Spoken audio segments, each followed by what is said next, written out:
우리 이제 이 빌립보서 서신의 마지막을 향해서 가고 있습니다. 주님께서 자녀의 삶을 복되게 이렇게 인도하시는 그러한 사랑, 그 사랑을 사도 바울을 통해서 빌립보 교회로 이렇게 전하고 계신 거죠. 이 말씀이 서신의 형태로 주어진 중요한 목적 중에 하나는 회람이라고 했습니다. 이렇게 돌려가면서 있는 회람. 오늘 우리 토기장이의 집 교회에서 회람되고 또 선포되는 것인데 주님의 사랑이 내게 잘 전해지고 나를 향하신 음성이 선명한 그런 시간 되시기 바랍니다. 우리 오늘 우리에게 주신 말씀 본문 4절 말씀을 함께 읽으실까요? 4절입니다. 주 안에서 항상 기뻐하라. 내가 다시 말하노니 기뻐하라.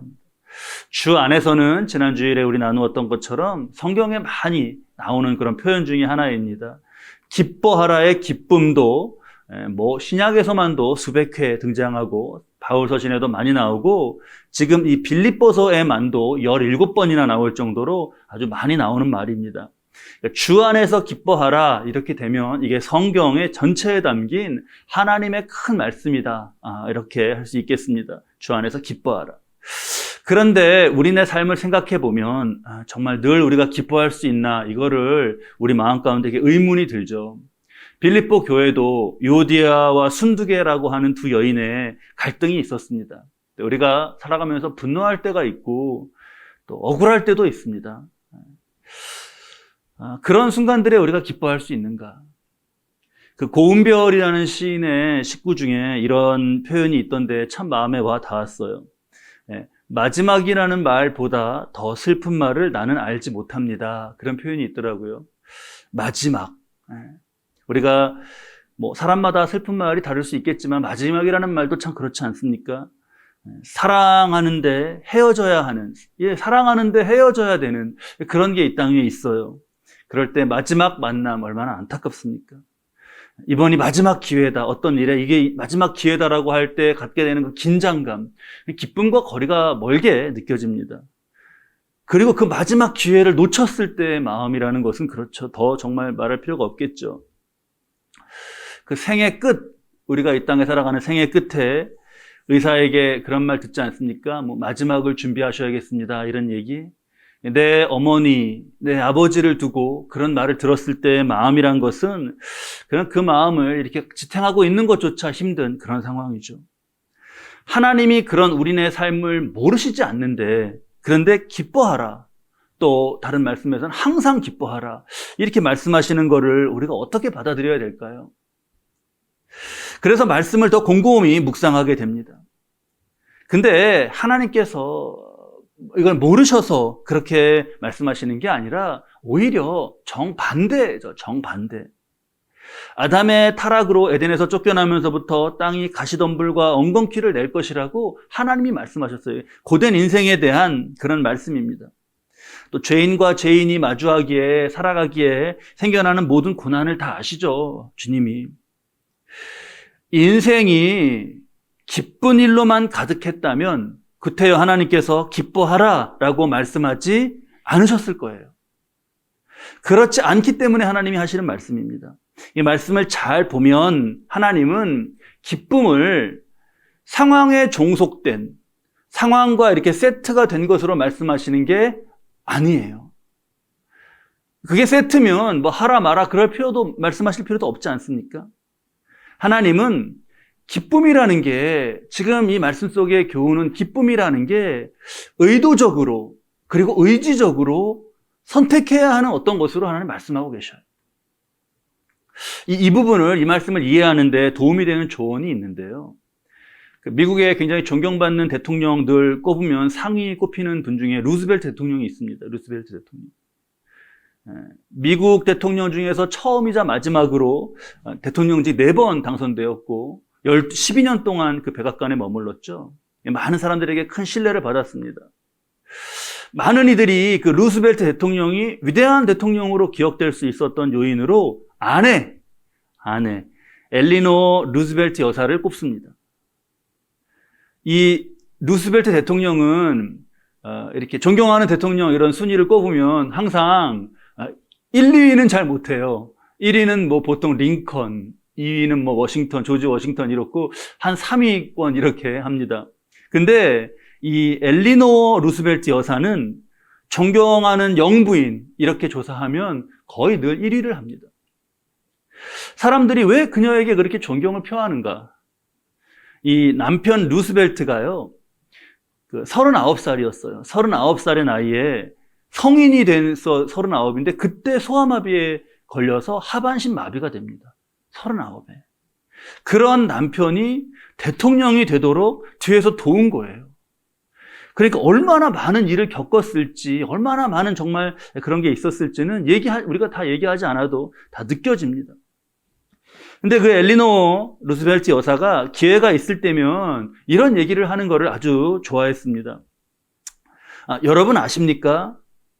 고통스럽게 느껴지는 일은 내가 그것에게 고통을 느끼기로 동의해 주었기 때문에 고통스럽다는 것을. 절망을 느끼는 일은 내가 그것에 절망하기로 동의해 주었기 때문에 절망스럽게 느껴진다는 것을.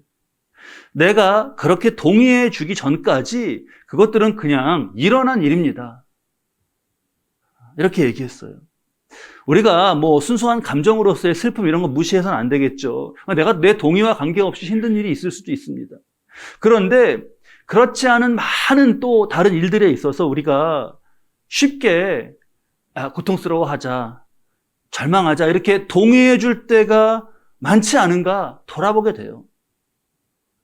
이 어떤 일이 내 뜻대로 안 되면 그냥 고통스러워하는 걸로, 상황이 만만치 않으면 그냥 슬퍼하는 걸로, 그런 말입니다.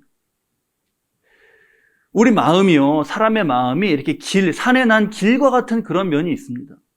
그래서 이 산에 난 산에 길이 있는데 그 길은 언제부터 만들어지고 언제 거기 길이 있었던 걸, 원래 산이면은 아무데도 길이 없지 않았겠습니까? 근데 사람들이 늘 그냥 글로 다니면서 길이 된 거겠죠. 우리 마음도 그래서 길이 나는 것 같아요. 늘 뭐 동일하게 두려워하고 불평하고 절망하고 이렇게 계속 그러면 거기 그냥 길이 나서 어떤 비슷한 상황이 생기면 아무 의식 없이 자동적으로 그 길로 접어드는 것 같습니다. 근데 하나님은 지금 기뻐하라시면서 그런 우리네 마음을 멈춰 세우시는 거예요. 멈춰 세우시고 생각하게 하십니다. 그러면 기쁨이 이게 상황과 세트가 아니면 뭐와 세트가 되는 건가? 하나님 말씀하시는 게 바로 그 기뻐하라 앞에 있는 주 안에서죠. 주 안에서. 우리 지난 주일에 주 안에서라는 것이 그 안에 이제 들어가는 걸 차원을 얘기했어요. 그래서 일단 감정, 그 기분, 그걸 넘어서고 많은 걸 다 내려놓고 그러면서 우리가 주 안에 들어갈 수 있다 말씀 나눴는데 오늘은 좀 다른 각도에서의 의미입니다.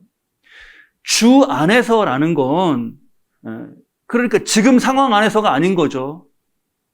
지금 상황, 과거, 우리의 과거들, 또 현재 일, 또 미래 생각하는 것들, 그것들이 주 안에 다 있지 않습니까? 지금 상황이라는 거는 주 안에 있는 거예요. 그래서 여기서 지금 뭐를 하나님께서 어디다가 이거를 붙이시려고 하시는 건지를 우리가 잘 봐야겠어요. 제가 한강에 자주 가고 거기에 이렇게 탁 튀어가지고 기도하면 너무 좋고 은혜 받는다는 말씀 언제 새벽에 드렸는데요. 그 반포대교에 가면 반포대교 위로 이렇게 지나가고 그 밑에 또 다리가 있어요. 잠수교가 있습니다. 잠수교는 이제 비가 많이 오고 이제 물이 불면 그 잠기죠, 항상.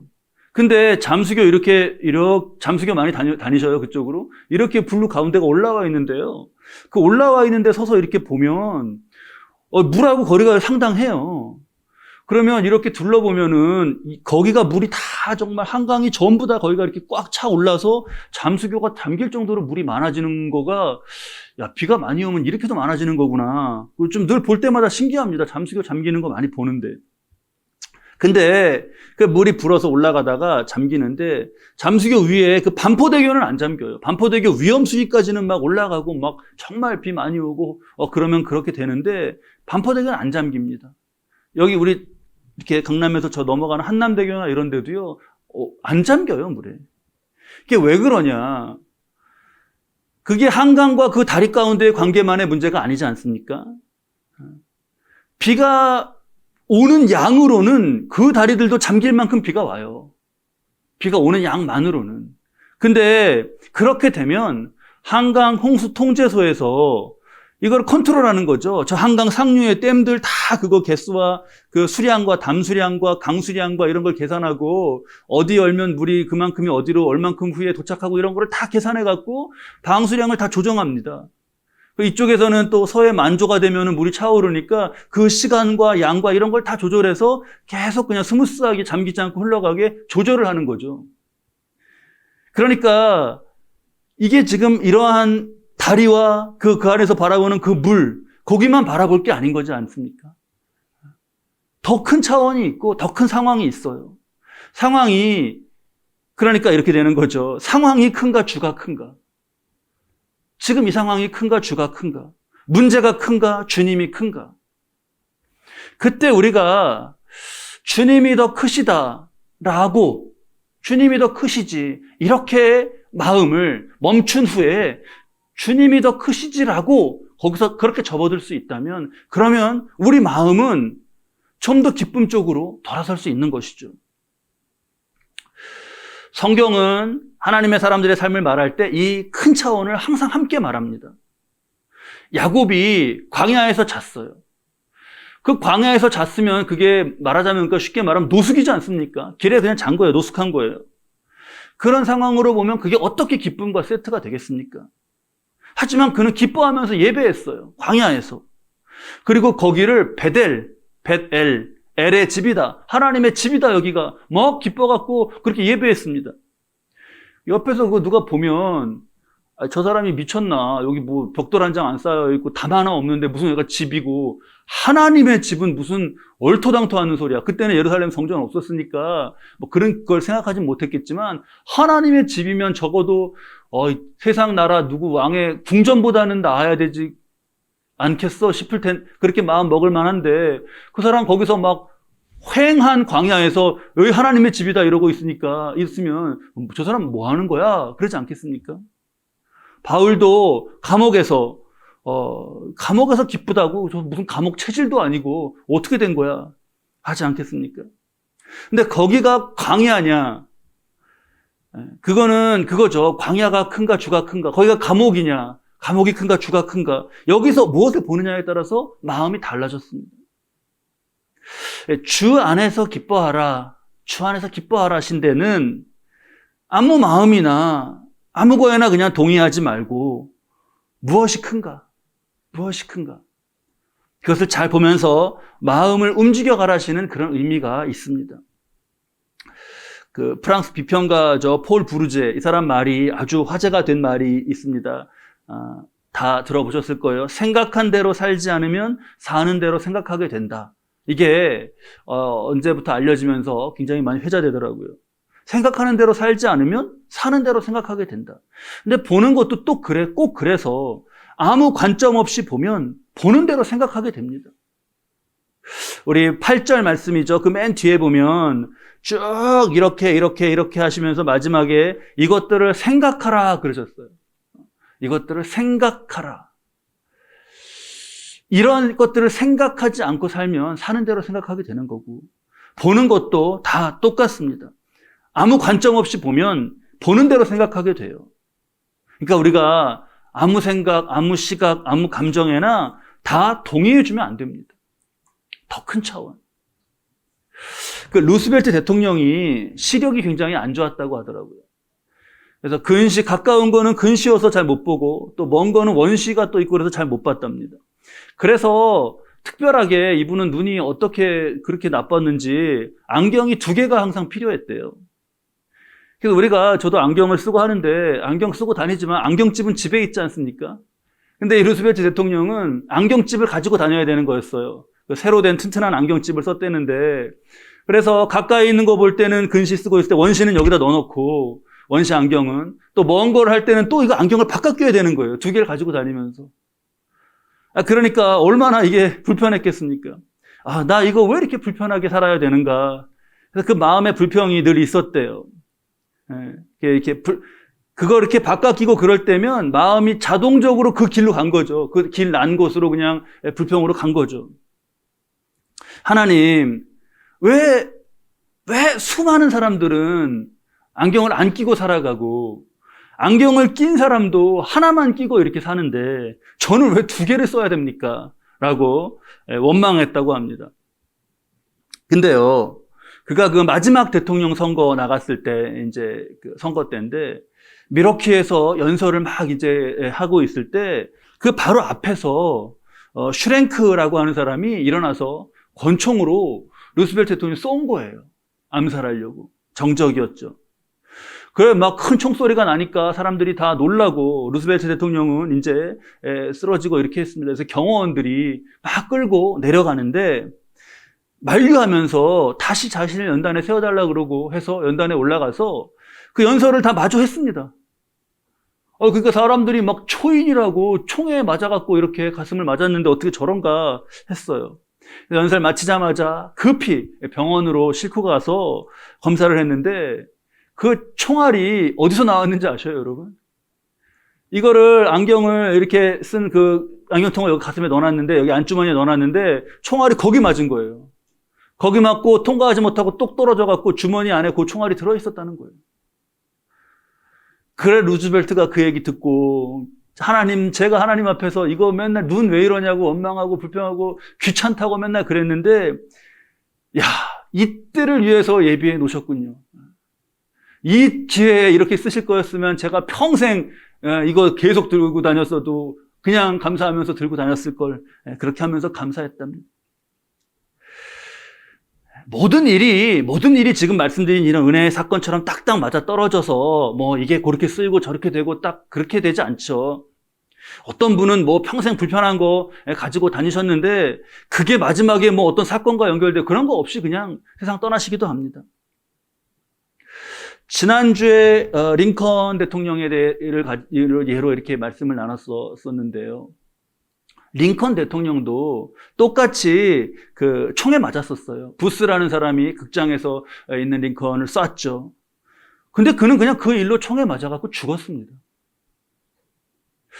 이게 내 마음의 동의와 관계없이 상황 자체가 어려운 그런 일들도 있고 이게 또 다 그렇게 딱딱 맞지도 않아요. 모든 일이 다 그렇게 설명되는 것도 아닙니다. 근데요, 하나님도 그렇게 말씀하시는 건 아니에요. 우리 6절 말씀 보면요. 6절 말씀 우리 함께 읽겠습니다. 아무것도 염려하지 말고 다만 모든 일에 기도와 간구로 너희 구할 것을 감사함으로 하나님께 아뢰라. 그러면 다 해결된다. 그러면 그 쇠 안경집 같이 그런 은혜로 막 다 그런다. 그게 아니에요. 우리 7절 말씀도 보시죠. 함께 읽겠습니다.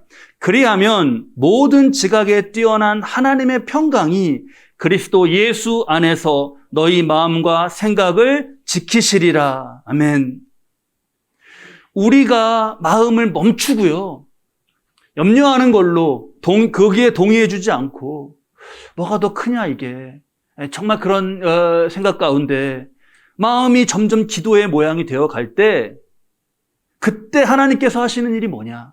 그게 바로 우리도 모르는 사이에, 자신도 모르는 사이에 지금 말씀에서 모든 지각에 뛰어난 하나님의 평강, 모든 지각에 뛰어나다는 건 모든 사람의 헤아림을 넘어선다는 거예요. 이거 어떻게 그렇게 되지? 이렇게 헤아릴 수 없는 차원이라는 거예요. 우리가 모르는 사이에 하나님 평강으로 마음과 생각을 지켜주시는 겁니다. 마음과 생각을 지켜주시는 거예요. 이거는 어떤 사건으로 딱 이렇게 보여지지 않더라도 이 자체로 어떤 사건보다 드라마틱한 어떤 반전 이런 것이 아니어도 이것만으로도 우리 마음과 생각을 지켜주는 것만으로도 삶에 큰 힘이 되고 큰 능력이 되는 그런 것이죠. 제가 어릴 때 아버님 번역하셨는데 이렇게 책 한 권을 번역을 마치시면 번역료를 받으시고 이제 시내 나가셔서 번역료 그 출판사에서 받으시고 그 다음에 또 번역해야 될 책 받아오시고 그러셨어요. 한 달, 한 두 달 이런 주기로 그게 일어났는데 그렇게 받으러 나가실 때 제가 꼭 따라 나갔습니다. 따라 나갔어요. 따라 나가서 아버지랑 함께 했는데 왜 따라갔냐 하면 그렇게 따라 나가면 그때 이제 그날 짜장면을 먹어요. 짜장면을 먹고 책을 한 권 사주심, 이렇게 사라고, 그 일 보시고 오는 동안 서점에서 책을 골라서 사라 그래서 한 권 사주셨어요. 근데 제가 어릴 때 그 초등학생 때인데도 책 읽는 걸 되게 좋아했습니다. 책을 사갖고 오면 거의 그날 다 읽거나 뭐 하루 이틀이 안 걸려요. 그러면 다음 책 사주실 때까지 너무 오래 걸리잖아요. 그래서 초등학생 때인데 서점에서 계속 아빠를 기다리면서 글자가 작은 거, 그리고 두꺼운 책, 어른들이 막 보는 그런 책을 골라서 되게 막 뿌듯해하면서 가져와서 읽었습니다. 근데 그때 읽었던 책 중에 굉장히 많이 생각이 나는 게 그 링컨 전기예요. 뭐 책 사주신 얘기가 아니라 이 링컨 전기를 지금 얘기하려고 그러는 거예요. 링컨 전기를 그때 읽었는데 굉장히 많이 감동했던 기억이 나요. 근데 이제 시간이 한참 지나서 지금 다시 그 링컨의 삶이나 이런 거를 떠올려 보면요, 그때 봤을 때하고 또 지금은 너무나 다르게, 너무나 깊게 이렇게 느껴지더라고요. 이렇습니다. 링컨은 가난한 구두 수성공집 아들로 태어났어요. 어릴 때 읽을 때는 이런 게 잘 뭔지 못 느꼈지만 지금 이렇게 보면 가난한 그 구두 고치는 집에 태어났다. 참 얼마나 여러 가지 뭐 말하지 않아도 어려움이 많았을까 느껴집니다. 공부 되게 하고 싶어 했는데 학교를 총 털어서 1년밖에 못 다녔어요. 그리고 9살에 그 어머니가 세상을 떠납니다. 9살에. 저희 지금 둘째 서영이가 9살이죠. 9살이에요. 그때 어머니 떠나시고 그때부터 그냥 자기가 이렇게 해서 자라는 거예요. 제가 벌써 그런 나이인지는 모르겠지만 눈물이 많아졌는지 이 9살의 어머니 잃은 애가 어떻게 살았을까 생각하면 눈물이 막 고이려고 그래요. 근데 그래도 잘 자라서 청년이 됐습니다.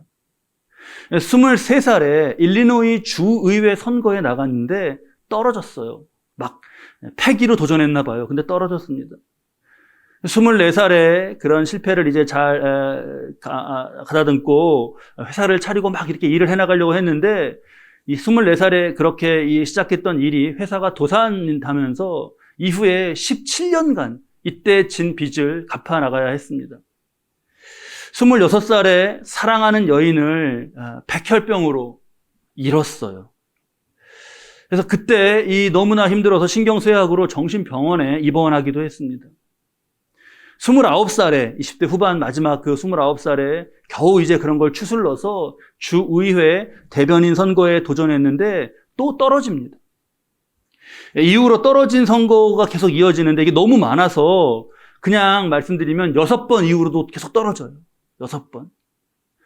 그때 떨어질 때 나이들이 보면 31살, 34살, 39살, 45살, 47살, 49살, 이때 도전한 49살, 지금 제 나이랑 같네요.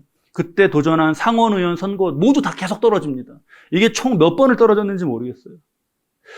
그리고 나서 3년 후 51살일 때 미국 16대 대통령에 당선이 되는 거예요. 어떻게 이때까지 오면서 이러한 절망이나 이러한 슬픔이나 아픔을 이겨갈 수, 대통령이 되고 뭐 그 이후 업적이 아니라 이 과정 가운데 이걸 어떻게 이겨갈 수 있었을까? 라는 게 더 궁금해져요.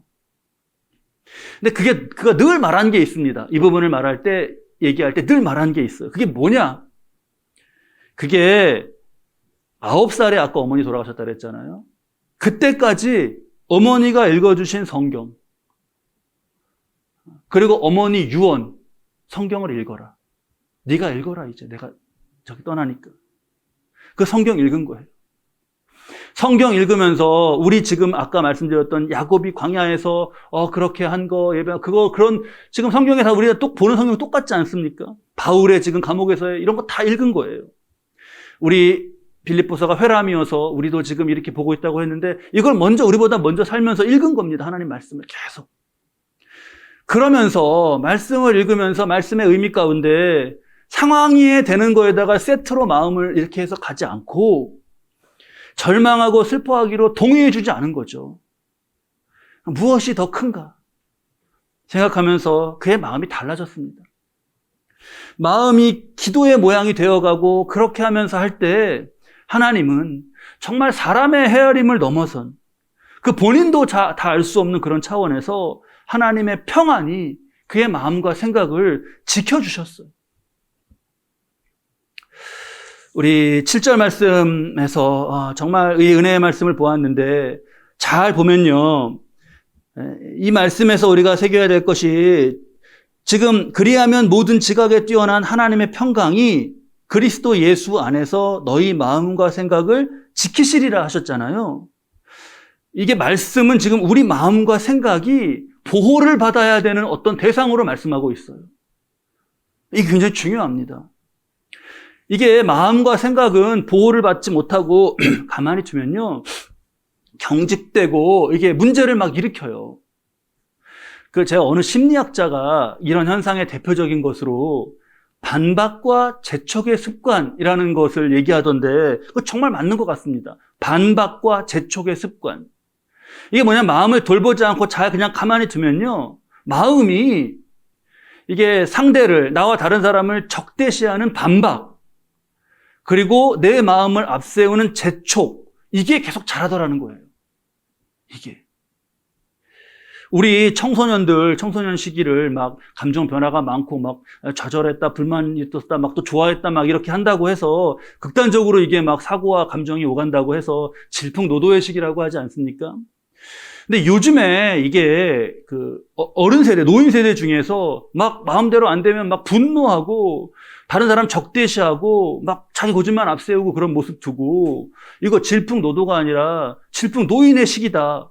그런 얘기가 새로 등장한 거를 봤어요. 너무 안타까운 거예요. 이제 그런 나이로 점점 저도 가고 있는데 예전에는 흰머리가 그 지혜와 성숙의 또 그 포용과 이런 것의 상징이었는데 어떻게 이렇게 말하게 되었나 안타까운 거죠. 마음과 생각을 가만히 두면 반박과 재촉의 습관에 빠진다. 이게 와닿고 목소리가 잘 안 나오네요.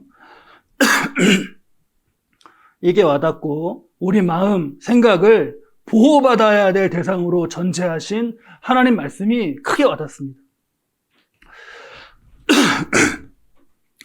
지금 말씀드린 그 루스벨트나 링컨 또 엘리노 여사 이런 분들 대통령이고 영부인이고 그렇죠. 이 사람들 위인이다, 막 대단하다 이렇게 해서 말씀드리는 거 아니에요. 그들의 위인됨, 막 업적이 막 이렇게 이런 걸 높이고자 하는 것이 아니라 그 삶과 마음, 그 영혼에 일어난 작용을 우리가 잘 보면 좋겠습니다. 감사해요, 선생님. 감사합니다.